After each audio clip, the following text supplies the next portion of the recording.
រកឃើញមុននឹងចប់ឲ្យខ្ញុំដោះស្រាយយ៉ាងណាទេយប់មិនខ្ញុំបាត់ខោខ្លីអង្គុយស្រមៃភ្លេចនៅទីណាខោខ្លីខ្ញុំបាក់អសស្មោះប្រពន្ធខ្ញុំលូសូនសងខាតើរកលើផ្ទះក្រោមផ្ទះរកសពកូនលៀបមិនឃើញឡើយណាជឿបាអចាញញ័រអរ៉ាចេះតែប្លែកប្លែកព្រោះខមមែនទេលោកប្តីនេះខកខ្លីឃើញនៅគុំជេយប់មិនបងបាត់ទីផ្ទះអូនអាណិតណាស់បងរវល់ពីឆ្លងបងទៅថាការសមរេកមានរឿងចាំលែកភ្លេចខកខ្លីនៅគុំជេឬមួយក៏បង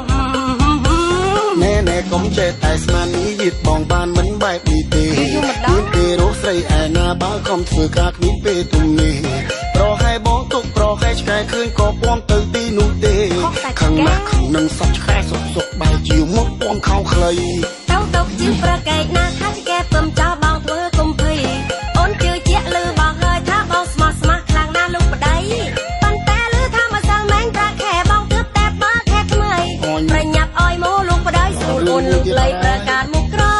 អូយបងភ្លេចឲ្យឈឹងលុយបើខែនឹងជ្រូបាត់អស់ហើយអូនជ្រូនៅការ៉ាអូខេឬនៅតាមផ្លូវអស់លោកប្តីអើយបងបាត់មែនកុំសង្ស័យកុំគិតថាបងយកទៅចាយឡើយនេះណែរូបថតបងហើយគេថតផងឲ្យអូនមើលយប់មិញ